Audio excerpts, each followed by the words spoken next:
Back at it here on a Tuesday. If you catch us via the podcast, the Two Deep NFL podcast streams live Tuesdays about 9 o'clock Central Time on a Tuesday. You can catch us at that time, be a part of the conversation in the chat room, talk with the other folks that are here. Got a lot of people lined up. Got a lot of topics to get to as a lot of NFL news coming down this week. Stefon Diggs, no shows, Bills minicamp. Sean McDermott says he's very concerned. Well, how does that play out? Saquon Barkley made it very clear he's not happy with his deal with the New York Giants. Frank Clark is a Denver Bronco. What does that do? Do they have a real shot at challenging the Kansas City Chiefs in the AFC West? DeAndre Hopkins set to visit Tennessee, New England. Which one of these spots is a better place, or is it none of the above for DeAndre Hopkins? Where does Dalvin Cook fit best? What's next for the Vikings and Danielle Hunter? Is there a free agent left in the market that can make an impact? We cover it all right here on the Two Deep NFL podcast. You're listening to the Two Deep Podcast, the most complete analysis of the National Football League, breaking down the NFL like no one else can. Two Deep is hosted by Jeff Chadiha, Eric Eager, and Soren Petro. Jeff Chadiha is a senior columnist and on-air personality for the NFL Network and NFL.com. Eric Eager is the vice president of research and development for Sumer Sports. Soren Petro was the afternoon drive host of the program on Sports Radio 810 WHB in Kansas City. Two Deep is proudly brought to you by Gann Asphalt and Concrete, Kansas City's nationally recognized full-service paving and pavement maintenance contractor, making parking lot problems disappear since 1994. Free consultations, no commissions, in-house crews, and every project comes with a written warranty. Find them online at GannAsphalt.com or call 816-484-3338. Gann Asphalt and Concrete, one contractor, all things parking lot. Gann Asphalt and Concrete is now hiring for all positions: project manager, dump truck drivers, operators, and crew members. Starting pay up to $30 per hour based on experience, with paid time off and insurance, just to name a few of the benefits. Check out GannAsphalt.com for more info. Now, here are the hosts of the Two Deep Football Podcast, Jeff Chadiha, Eric Eager, and Soren Petro. Yes, indeed. Chadiha, Eager, Petro, back with you, talking some NFL football. Thanks for joining us here on the 2D podcast. And gentlemen, let's get right to it. Stefon Diggs not showing up to the minicamp for the Buffalo Bills. The wide receiver divas, you know how they like to do things. Jeff, what's the level of concern that should be going on in Buffalo with this situation? Well, the first thing I thought about was, remember when Vontae Davis was their cornerback and he quit playing football at halftime? Yes. Okay. So maybe it's a Buffalo thing. Weird thing is the guy was there yesterday and this morning, and then he just took off and didn't really explain what was going on. And so, it's not a contract issue because he just got an extension a year ago and he's making pretty good money. $24.5 million. $24.5 million. That's about as good as it gets. Yeah. So it's not that, but he's a team captain.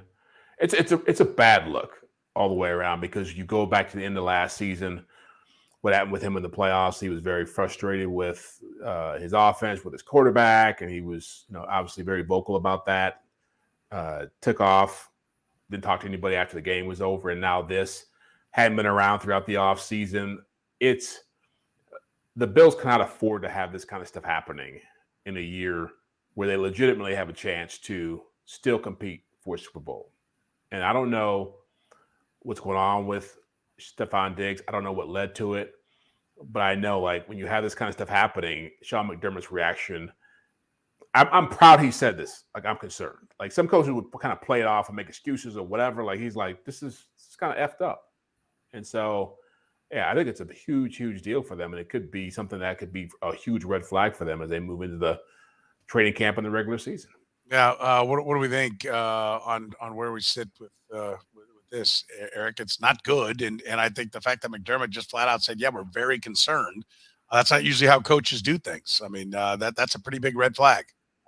Yeah. I mean, in Minnesota, he signed an extension, 2018, 2017.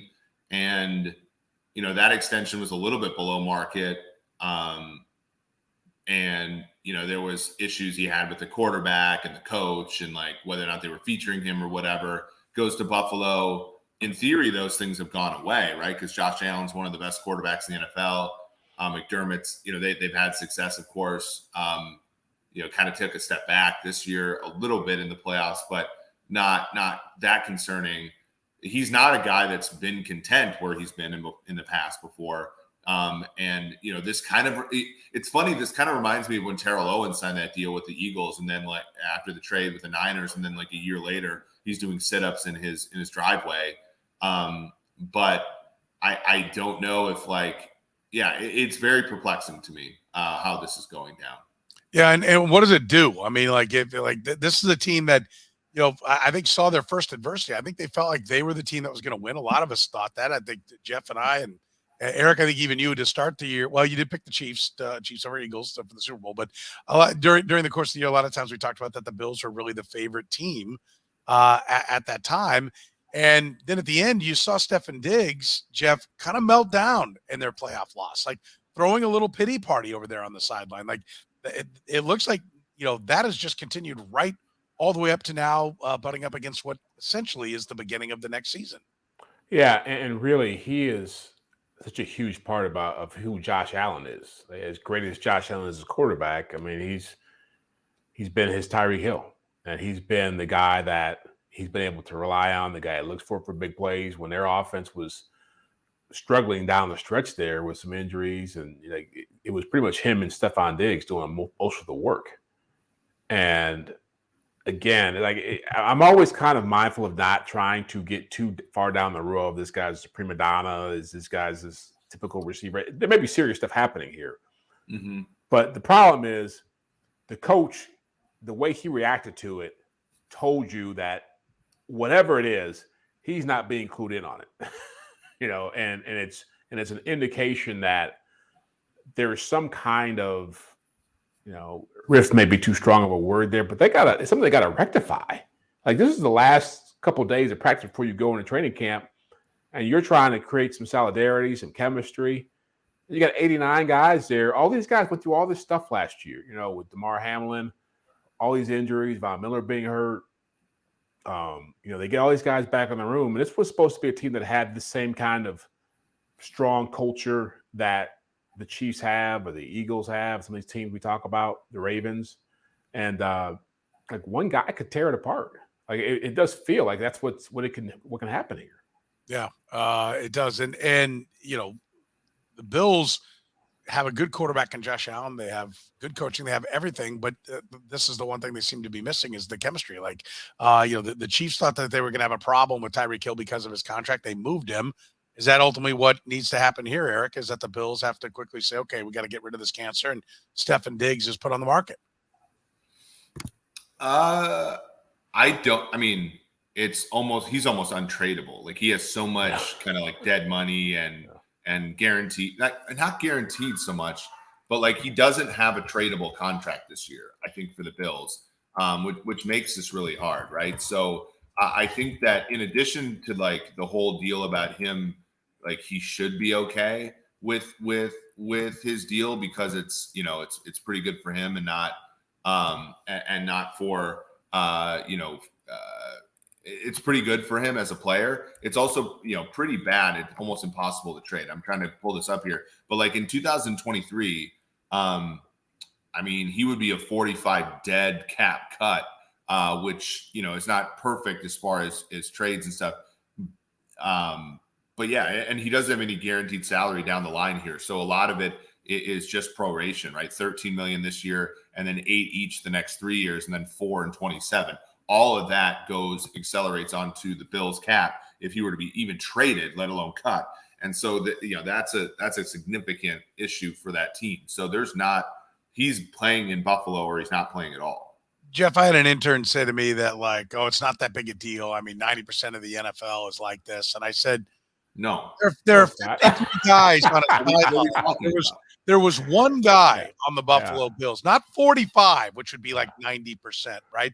There was not 45 or 46 guys throwing a tantrum, storming up and down the field and all the crap that Diggs was doing. There was one guy. It seems like that because we talk about it. Here we are giving, publicity to it because it is of note. Like it is, I told the kid at that time, and I'll tell the story right now. I've said it on the air. Anyone who's heard my radio show over the years, Herm Edwards told me a long time ago, Dale Carter was his guy. He deemed him my guy. He said, Marty came to me when we drafted Dale Carter. He's your guy. You look after him. You make sure he doesn't get into any issues. And I said, oh, okay, so you can have him. I said, how many my guys can you have on a team? Without hesitation, he said 2. You can have 2. 2 guys that guys in the organization are trying to look after and stay on top of. But that being said, I mean, he had to stay on top of where Dale Carter was at all times. Like you're taking away from the team when you have some drama queen, whatever it may be, whether it's getting into trouble, getting into fights, partying too much, or if it's just throwing whatever this little pity party is, it takes away from the team. Yeah, and I'll say it again. Dale Carter wasn't a team captain. Terrell Owens wasn't a team captain. This Dale missed seasons with some drug suspensions. Yeah. This is one of your leaders. Like people have voted to have this guy be, a guy they look up to and respect. And it's even crazier that his agent was trying to explain, he's going to be there for the entire minicamp, and he's gone. And he's kind of backtracking and trying to say, well, I can't find the guy now. And it's just like I don't think anybody knows what's going on with him. And it's again, maybe it is just a receiver just acting weird. And I don't think he's Antonio Brown level or Terrell Owens level. But it's headed there. Can we agree? It's growing. Like T.O. wasn't a nut job. It was in San Francisco. So he was. But you also knew what he was upset about. Usually it was like money or was somebody said something. Yeah. Like he would let you know what he was upset about. It's just hard for me to imagine. This would be like Travis Kelce walking out on the Chiefs, just disappearing. Just I'm here and I'm out. See ya. Yeah. Like something had to set him off. And I'm sure somebody in that building knows what it was. Let's talk New York Giants football. Saquon Barkley clearly not happy. He made a point to let him know, you know what I think, you know what it is. What do you make of where things sit with Saquon Barkley and the Giants, Eric? I mean, we talked about this on the last show, the Red Golden Bowl, the Best Chiefs podcast, where like this is the only type of holdout you can have in the NFL now, right? Like the only legal one or not legal, but the only unfined one, right? Where he's not, I don't think he signed it. I don't think Josh Jacobs signed his either. I think Pollard did, if I'm not mistaken. But yeah, this is the only way you can really hold out and not get fined. And so I think by what you're talking about signing is the franchise tag for people that are out there. Yes. It can be rescinded. And you would become a free agent. Rescinded like Josh Norman, right? Like that happened before. It usually doesn't happen though. But basically the player has the right. They can't be fined because they don't technically have a contract. They sign it and they do. They basically get out of a couple of weeks. They get out of this stuff and then they get out. And if you're a running back, I mean, running back is not a terribly like scheme. Well, for one, they learned the new scheme last year. And like there's really no reason for him to be at camp, right? Like he has like And I think that there is, and I can, certainly empathize here because there's, Dalvin Cook kind of had his, he got cut last week and Dalvin's been a very productive back in the NFL. Like running backs in the NFL are kind of realizing that if they don't like stand up for themselves, like there's going to be issues, right? And Josh Jacobs and, it's not been a great run here for running backs who are very good. And so, if Barkley were to show up and be, quote, a good soldier, I think that would hurt. Like, I think that would hurt the cause for running backs across the league. And so I think if you're going to franchise tag a running back, don't expect them to do anything but show up and play the games.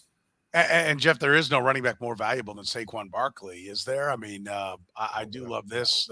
Nick said Barkley watches Danny Dumps get $40 million a year and can get 10 plus. I'd be mad too. Danny Nichols or what? Yeah, Danny Pennies. And he can't get 10. It can't get 10 plus million dollars for it. I mean, he is the most valuable running back in the NFL, is he not?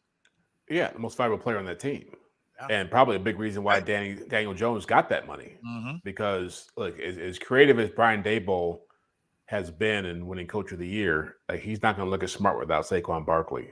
Daniel Jones is not going to look as successful without Saquon Barkley. It's an interesting problem because the Giants, we don't know the numbers they're throwing around, but they clearly want to try to get him on the regular value you give to a running back, which is undervalue him.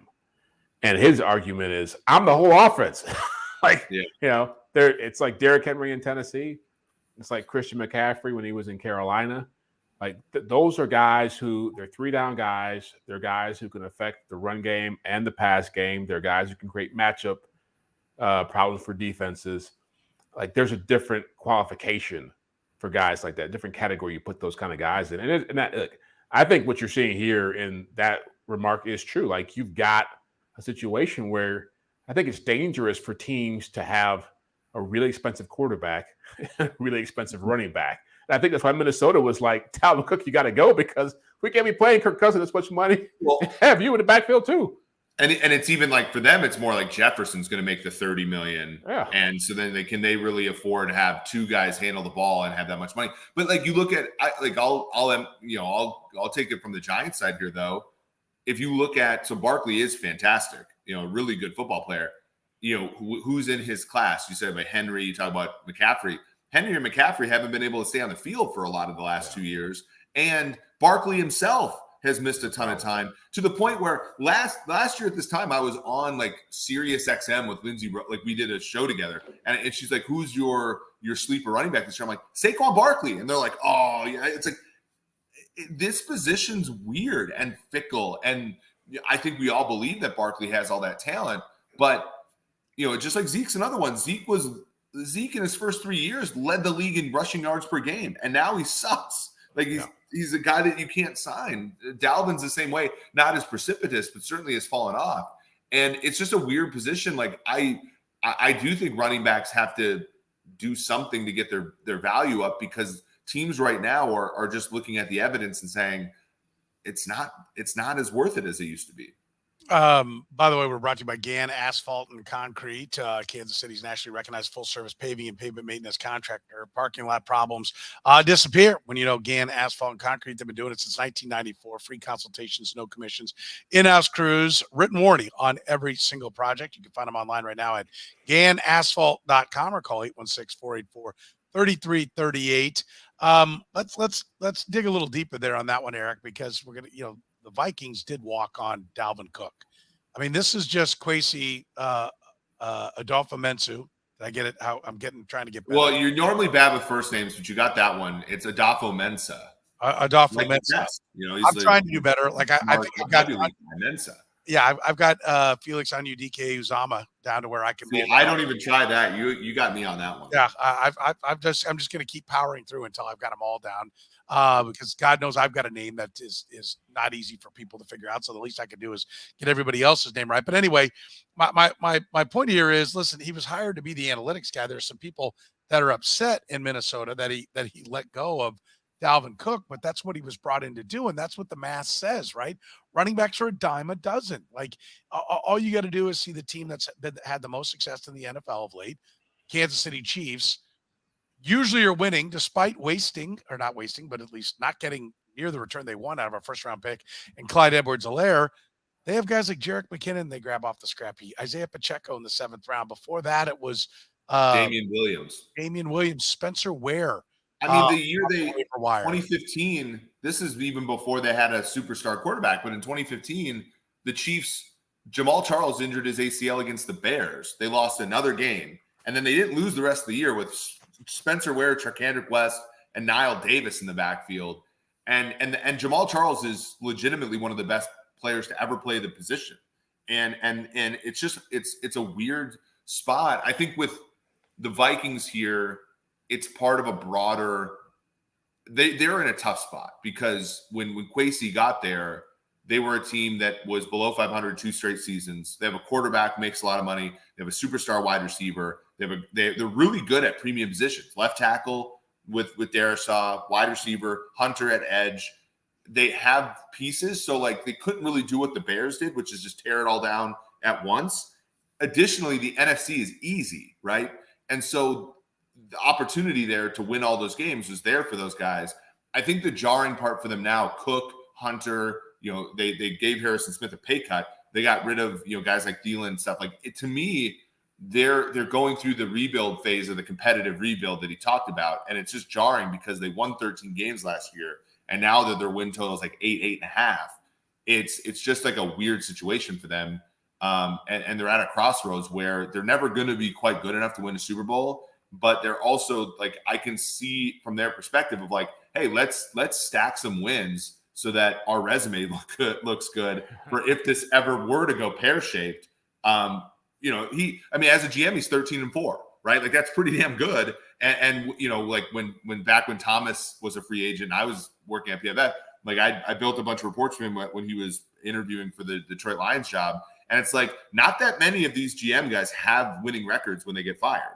And so, like, the guys that do stand out, and the guys, GMs don't get a second opportunity very often either. And so I think from Kwesi's perspective, it makes a lot of sense to try to kind of straddle the fence here, but it makes for kind of weird decisions for them. Cook being, I think, the most straightforward of all of them, frankly. Mm-hmm.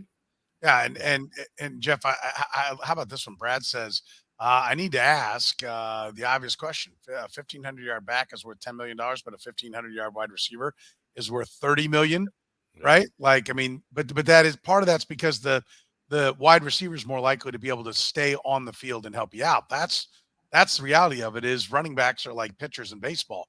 It's not are they hurt? It's not if they'll get hurt. It's when they'll get hurt. Yeah, and the receiver makes your quarterback better.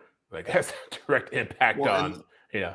See, it takes the receiver half as many opportunities to get that many yards too. Yeah. Like, what are we doing here? Yeah. See, Stefon Diggs with Buffalo, Josh Allen, and D-Hop with Kyler Murray and Amari Cooper. There's a lot of evidence that that's the case. Yeah, they know they got to pay Justin Jefferson a lot of money. T.J. Hawkinson, that trade was probably part of the same process, building a team that's built more around, or at least gives Kirk Cousins more options. But, to Eric's point, like this team was, when Kwesi Adolfo-Menso showed up there and Kevin O'Connell, it was a lot of weird contracts. That Harrison Smith contract never made sense to me. The money they gave him towards the end of his career that they just gave a pay cut to now. They're squabbling with Danielle Hunter about money for the same reasons. They're trying to get this streamlined in a way where they can have a lot more flexibility. And Eric's right. Like, having a 13-win season helps. And Kwesi is smart enough to know, hey, the NFC North Detroit's a good team. Green Bay, Chicago, they're kind of in a weird place. Like, there's still cover there within your own division where you can still be maybe a 9-8 team and be in playoff contention, where you're not getting as much heat for what you're doing. But I totally think this is all about inheriting some really weird contracts and some really weird positions and trying to just on the fly make it better. And how about this one? I like this, Eric. This is kind of in your ballpark as well. He said, Matt says, the Vikings should have won 8 games last year anyway. Like, there is the point differential did not say they were a 13-4 team. And, the reason you hire the analytics guy is to see over the horizon, right? That's what you math nerds are supposed to figure out for us, where it's going, not where it's been. We can all look in the rearview mirror. And if he's looking at it going, yeah, we're really an 8-8 team and we're taking a step back, let's get to the rebuild right now. And there's no reason to be waiting on it. That's why you go hire a guy like him. Yeah, and I think both Jeff and I, know Kwesi and like have talked to him before. Like, he's a very level-headed guy, and like I think he does a pretty good job with the media of putting on a brave face. But I can that's what's going through his brain. It's like, look, that's great that we won 13 games. It's also incredibly hard to go to an owner and be like, look, remember that awesome season we had and like all that fun and like the 60-yard field goal against the Giants on Christmas and all this stuff. We really weren't that good. Like, that's a hard sell. But so that's kind of why they have to do what they do. But you looked at the Vikings roster, it was always going to be this year that was going to be their trough. And, next year they have $50 million in cap space, which isn't a ton when you factor in Jefferson and that kind of thing. But they're certainly going to be better next year, I think, except for at quarterback. We'll see what they end up doing there. They haven't really, sort of hit on one past Cousins that's going to be the heir apparent. That's like really the really awkward, to use your word, situation where they're in. They have a pretty good quarterback, but They don't have a succession plan, and he's like the fourth oldest quarterback in the NFL now and showed signs of decline. So it's just a weird situation for them. Who had the under 25 minutes on when a shot at Kirk Cousins would come? I said, did I not say pretty good quarterback? Oh, okay. He did. I was surprised how he phrased that because I've never heard Eric talk that highly of Kirk. I mean, he's gotten better. Captain Kirk. The world changes, I change my mind. He's gotten better. He certainly is. I think he's improved since he's been a Viking. I still don't think the signing was good, as evidenced by the fact they've won one playoff game in 5 years. But he's certainly good enough for them to be respectable as a team. Well, and can we talk about the similarities that like Saquon Barkley is struggling to get paid because Daniel Jones got $45 million. Kirk Cousins is getting his. Like, I'm going to tell you that neither one of those guys is better than Jimmy Garoppolo. Not appreciably, not in a way that matters. No. And so you could have had a similar guy for a lot less, been easier to pay these guys and admit and acknowledge that we're overpaying, but we're doing it because that's what we have to do because we don't have the true difference maker. The biggest free agent signing the Vikings have made in the Kirk Cousins era was, I think, Michael Pierce at 3 years, $27 million or something like it was. It's been paltry. They have not been able to add to the roster, and that is just tough. I mean, Chiefs fans, like, you know, we're all Kansas City people here. I'm honorary, I think, but like the Chiefs have a quarterback who's an amazing player, and they have to make tough decisions. Imagine the decisions you have to make when your quarterback isn't with your quarterback's Derek Carr or Kirk Cousins or Jimmy G or back in the day Andy Dalton, guys like that. Like, it just makes the world a lot harder. Yeah. By the way, how about this one? Atlanta has softened. Nick says, you know. Yeah, you were so hard before that. Yeah, you were Cincinnati. You were Cincinnati hard. Now you're Atlanta soft. Yeah. I haven't had a smell Skyline chili in 2 weeks. It's been really good. It makes you less prickly. Oh my gosh, yeah. I do like this. The market is the market. Overpaying is relative, and I do agree. I mean, I think sometimes what a guy costs in trade is more than in other times. What he costs on the open market is more than other times. That's why you have to play it. You have to have flexibility and be able to take advantage of, you know, buying low and selling high. That's what it's all about in every aspect of things. The Denver Broncos added to their defense with Frank Clark.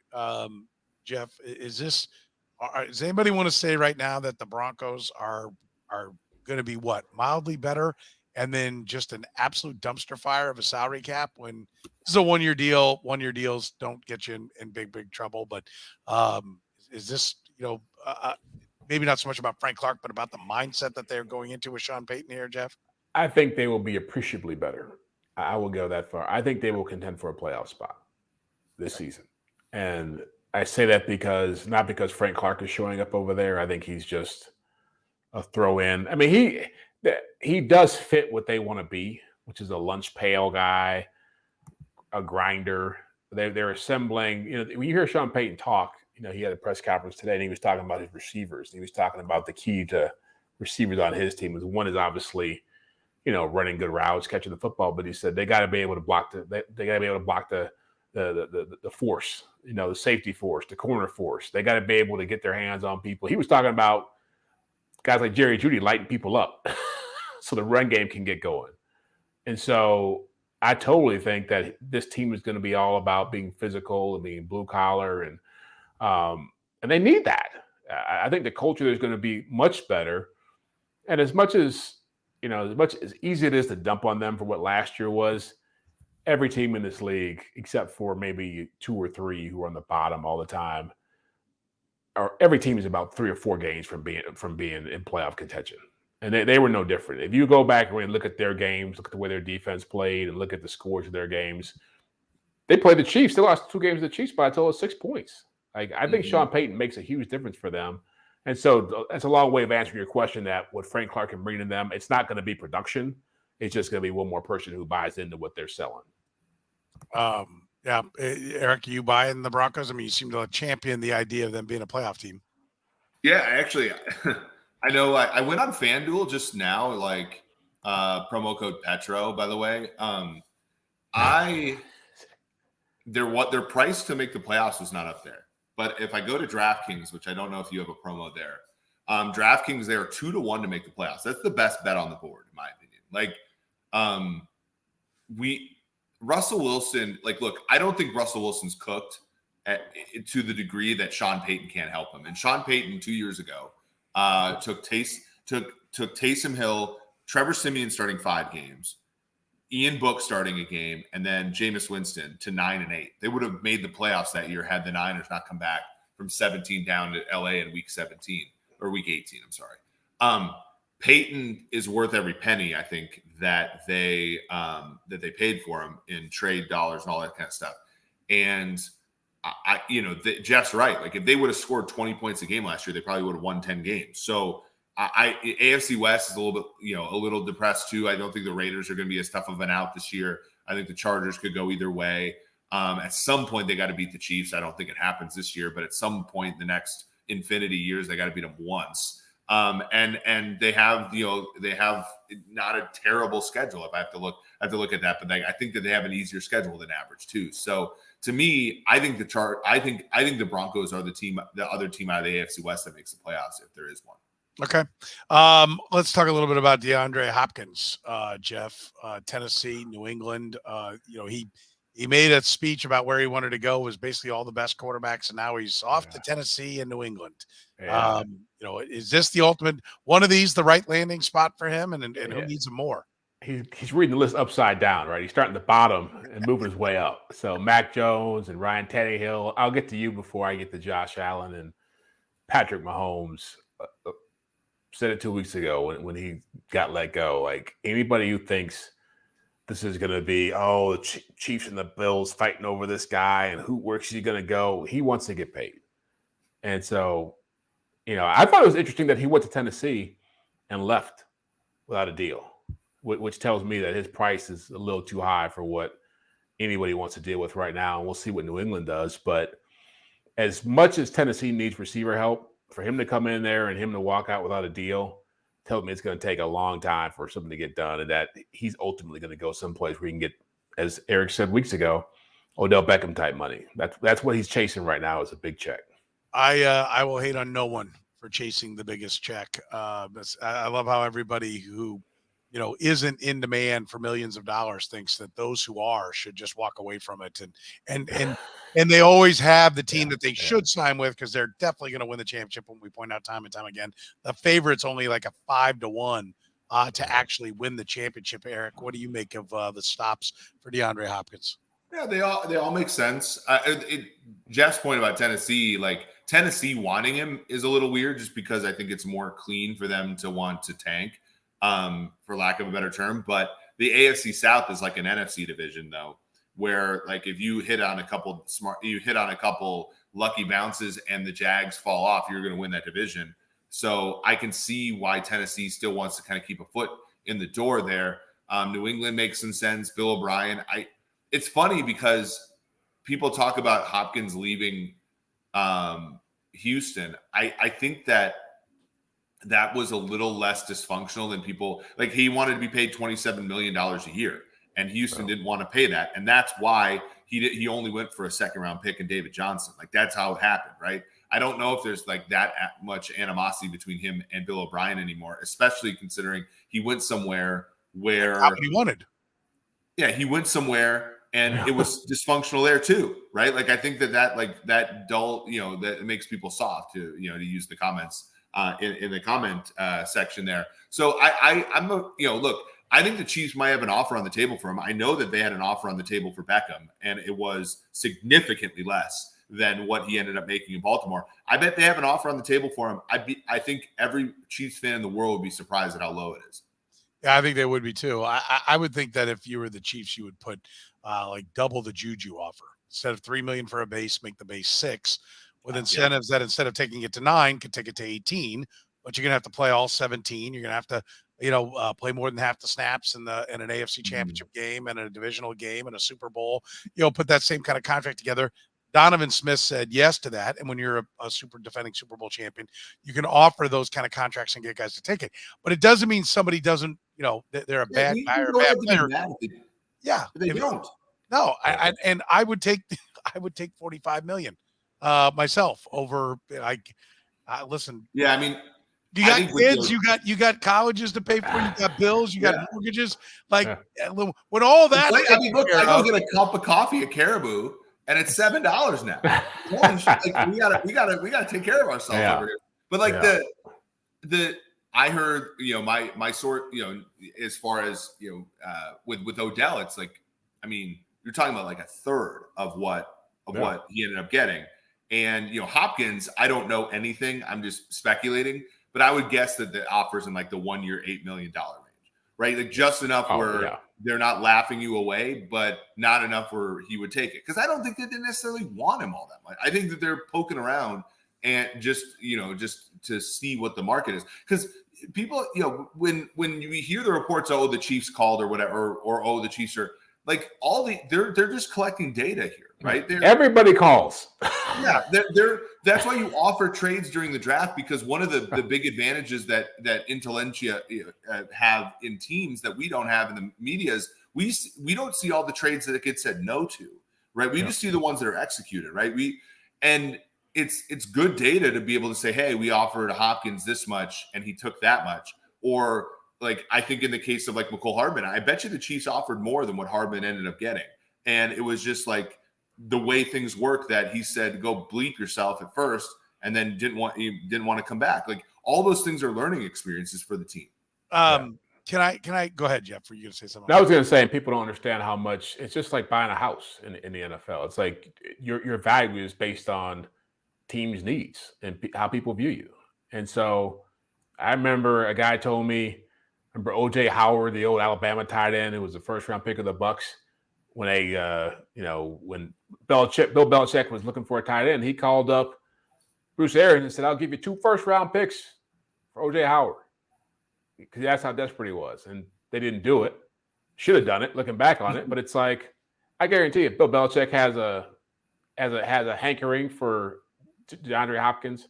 You're going to see a deal close to what Odell Beckham Jr. got. Well, I'll go a step further. I was doing game day on ESPN on Sunday, and this topic came up, and I said, I will stop just short of saying that if DeAndre Hopkins leaves Boston without a contract, Bill Belichick is done.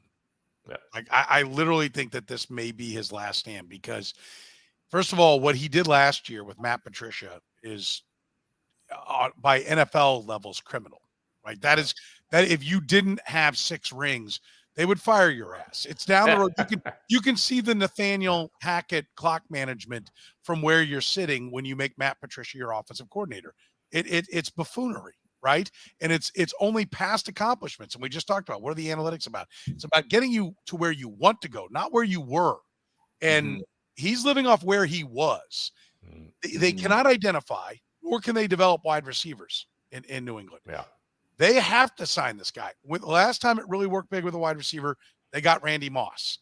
This is their only chance. And the other thing is, what has been crystal clear, and Eric has talked about this for a long time, is when you go get a young quarterback, you need to put everything around him to find out what the hell you have. So you're not 4 years down the road going, well, he's never really had a good offensive line. Well, he's never really had someone to throw to. For all those reasons, there is one team above all the rest that has to have him. It's the New England Patriots, because senility is looking like option B on how to describe what's going on with the head coach there, based upon some of those moves. And you have the young quarterback, and you're not getting to the bottom of it. You need to quit farting around with Bailey Zappi and, get off your ass and make this happen. Otherwise, you get to the fork in the road and you're like, should we pay Daniel Jones $40 million? Yes. You know what I mean? Like, he had Isaiah Hodgson. He pissed a drop in the playoffs finally with Isaiah Hodgson at wide receiver. Maybe, and it's like, no, like, why don't you actually test him when he's like with actual players around him? Yeah, it's staggering. If he leaves the Patriots, I will tell you, listen, I won't adamantly tell you, but I might consider taking a shot at it and just see if, because I think there's enough math on my side that I'd say Belichick's done. I'm probably going to end up right. Like it's like such a telling symptom of what a disease is, which is the game has passed the guy by and he's now buying his own bullshit. Like that's what it comes down to. You start thinking, because I signed the guy, he's going to be good. No. I used well, like Jeff probably has the best perspective here on like his, being around the league for as long as Belichick, best coach of all time. I'm gonna put it there. But where does Belichick generate an advantage for the Patriots now? Yeah, I think schematically on defense, he still dials some things up. But how much of an advantage is that in the modern NFL? Not nearly as much. Yeah, no, I'm about ready to call his career dead. For guys. Yeah, I mean, like, because he's like a rich man's Brandon Staley. Like, how much? What has that got in the Chargers? Yeah. Yeah, but he's also been doing it for 20 years, so it's right. I think it's run its course. I agree with you. He's at a point now where you just can't. What he was doing at the start of his career when they were really rolling, people hadn't caught up to him. And so, more people have caught up to what he does and how he operates and been able to draft to offset what he does. Well, and Chiefs fans are seeing this actually. The last 2 years, the defense has been terrible in the first half of the year, and it's been pretty good in the second half of the year. Like when you have the anchor of a great quarterback, you can experiment with things. Remember the 2018 Patriots lost to at Jacksonville, at Detroit in the first 3 weeks of the year. They started like 2-2 like every year. Remember when they went to Arrowhead in 2014 and got absolutely waxed by Alex Smith and the Chiefs, and everybody's like, "Oh, is it over?" It's like, no, like they were able to experiment. Now, if Bill Belichick wants to experiment with new things, they're going to go 0-4, and because their quarterback's not good enough to overcome that, and so he's got to be more vanilla. He can't take as many chances. He can't evolve because his biggest edge was the fact that he would use the month of September to as a petri dish because his quarterback was so good that they could win some of those games, even when he was messing around with personnel and scheme and all that. Like his biggest thing was 1 year he was a 3-4, the next year was a 4-3. 1 year it was Darrelle Revis. The next, like he made Brandon Browner look like a legitimate NFL cornerback the year they won the Super Bowl. He goes to the Saints on a big deal the next year. He was worth like -1 WAR, which is a lot in baseball. Think about how bad it is in football. Like he was so good at those things, and without Brady, he just doesn't have that chalkboard anymore. Well, and the rules changed too. I mean, once they knew their defense, it really impacted him a lot. And so once Brady they was took gone, away illegal contact, right? Like that was the 03-04, right? Yeah. And that was when like Marcus Pollard was being dragged to the ground by Rodney Harrison every snap. And then they went 10 years without winning a Super Bowl, and like that. He's had hiccups and been able to overcome them, but the common denominator was always Brady. Yeah, better technology too. Everybody has cameras now. Everybody can. The footballs can't be deflated. There are cameras everywhere. Yeah, it's a brave new world. I know we had Danielle Hunter on the list, and I should have mentioned him when we were on the Vikings. What do we make of this? We touched on it just a little bit, but how does that play out when it's all said and done, Jeff? I think it might play like the way Dalvin Cook has. I mean, now he has more suitors. Like he's got more of a market, and there are more opportunities. And he's upset about his money, but he's a lot like Dalvin Cook in that before last year he played like 7 games in 2 years. He played really well last year. No, I mean before last year. He had 2020, 2021. He played just 6 games. Yeah. And so I mean, there's making a lot of money. Got value. I mean, it's not hard to see him getting dealt at some point, just because they don't want it. Look, Brian Flores wants to succeed. That defense has to be better. They're kind of they got rid of Darius Smith. They brought in the kid from New Orleans, Marcus Davenport. But yeah, I mean, he's a big part of it. But again, they've got cover. If they can get a nice haul for him, I can see him being gone.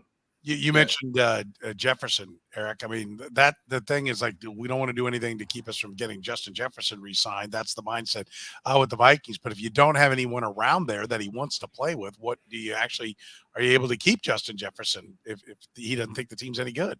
Yeah, I mean, think about that. Kirk Cousins has been his quarterback when he's set all these records, and he's on his last year of a deal. I kind of want to circle back to Hunter because I think it's instructive.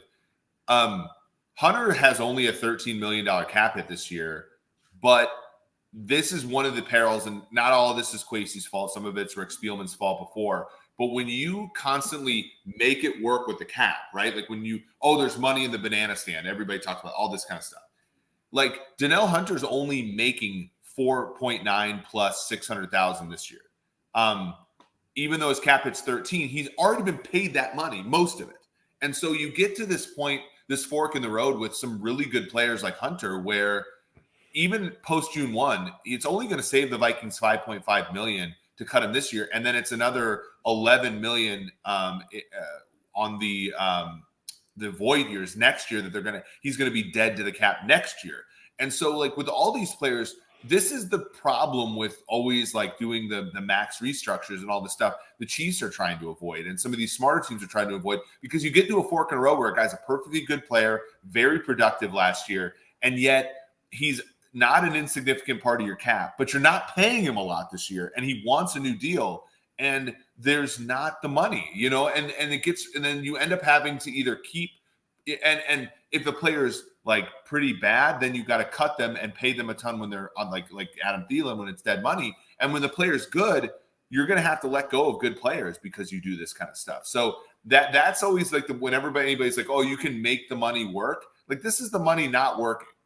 Yep. We're brought to you by Gann Asphalt and Concrete, Kansas City's nationally recognized full-service paving and pavement maintenance contractor, hiring for all positions, crew members, drivers, project managers, all positions, starting pay up to $30 per hour based upon experience, paid time off, insurance.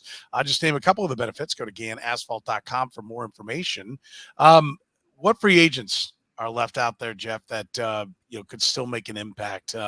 We've talked about DeAndre Hopkins and Dalvin Cook. So beyond them, anyone you think is a guy that could be instrumental for at least maybe it's I don't think anyone out there is going to turn around a bad team and make them good, but for the teams that are contenders, Marcus Peters, Jadeveon Clowney, Ronald Darby, Yannick Ngakoue, Zeke Elliott, Kareem Hunt, Leonard Fournette, Dalton Risner. Just looking at one of the lists that are out there. Anybody that you look at and say, okay, this is a guy that you're surprised is out there and could still make a big difference? Well, Ngakoue is probably the best name on the list. I think Marcus Peters can still help a team. I think his asking price is probably too high because the Ravens went and signed Rock Ya-Sin to fill a void where they probably would love to have him come back there. But, I think he still has some juice left, still can reach an all-pro level. I think he can help somebody immediately. Eric, you got a name? Yeah, that's a good one. Dalton Risner, I think, is a weird one, right? The second-round pick out of K-State, graded pretty well in college, has been kind of a middling NFL player. But, offensive line's always a position where guys ascend. Like, I wouldn't be surprised if he signed somewhere kind of right before camp for almost no money and then performed well enough to earn a third contract that was fairly decent. Yeah, it's weird. But that one, him not being signed with the team is kind of odd to me. Jadeveon Clowney. I know it's never. This is what I wanted to ask. I'm bringing him up for this reason. He threw a bit of a fit at the end, saying that the whole scheme was based upon getting Myles Garrett sacks, right? And that's one of the things that was he was quoted as saying that late in the year for the Cleveland Browns, and so he wasn't going to be back in Cleveland, right? That's the end of that. Yeah. That's what they do. I mean, Aaron Donald didn't line up against. I remember the big Monday night game in 2018, Rams versus Chiefs. Aaron Donald wreaked havoc, but he wasn't lining up over Mitchell Schwartz and blowing up their best offensive lineman. He was lining up over Cam Irving. Like, that's what you do. That's what teams do. And, is that the problem with a lot of the guys that are still out there? They think they're the guy and they're not, and they won't embrace being the role player. Well, yeah, go ahead, Eric. I think it's also the whole, and I think there's a cultural component to this as well, because generally speaking, like Cam Newton, for example, like I don't think Cam Newton's out there saying, hey, I don't want to be a backup. In fact, he said, I want to be a backup for these guys. I think a lot of people just like don't open up their mind and think of certain players as being backups. So I think it's both. I think it's both. And I think some teams are prejudiced towards some players who have had bigger careers. And I do think that some players' asking prices are too high. So I think it's a little bit of both, right? Yeah. By the way, there are so many running backs that are still out there. That is like, we were talking about the running backs earlier. Like, if you want a running back, like, take your pick, man. They're all out there. I do love that Darrell Williams is back on the market. Shocking that the money that the Arizona Cardinals gave him, they didn't end up thinking was really actually money that was well spent. I think it's going to be interesting to see where a lot of these guys land when it's all said and done, for sure. Wasn't a bad run for Darrell Williams in Kansas City, though. No, it was very good, but like, that's what we were talking about earlier. Like, running backs are kind of a dime a dozen. Like, if you have a good quarterback, good offensive line, and smart play calling, you can pretty much take any running back and have some success. But I just love looking down the list: running back. Yeah. Mark Ingram. There's just so many different name running backs that are out there that at one point were somebody's fantasy football idol, and is now Mark just Ingram. available. Yeah, it's just available for bargain basement costs. Zeke Elliott, obviously one of them that's out there. All right, that's going to do it for us. We thank our fine sponsor, Gann Asphalt and Concrete. One contractor, all things parking lot. You can find them online at GannAsphalt.com. Catching us via the podcast. Remember, we stream live. It's Tuesdays, right around 9 o'clock Central, is when you can be a part of the chat room. Thanks to everybody in the chat room. Hit that like button, the love button. Make sure you share the podcast with your friends. Doesn't cost you nothing, and it does us a lot of good. So we do appreciate it for everybody that's done that. I know we had a couple of folks chiming in and encouraging people to hit that button. Go ahead and hit it. We would appreciate it very, very much. So for Eric Eager from Super Sports, Jeff Chadiha from the NFL Network, my name is Soren Petro saying thank you very much for joining us on the 2 Deep NFL Podcast.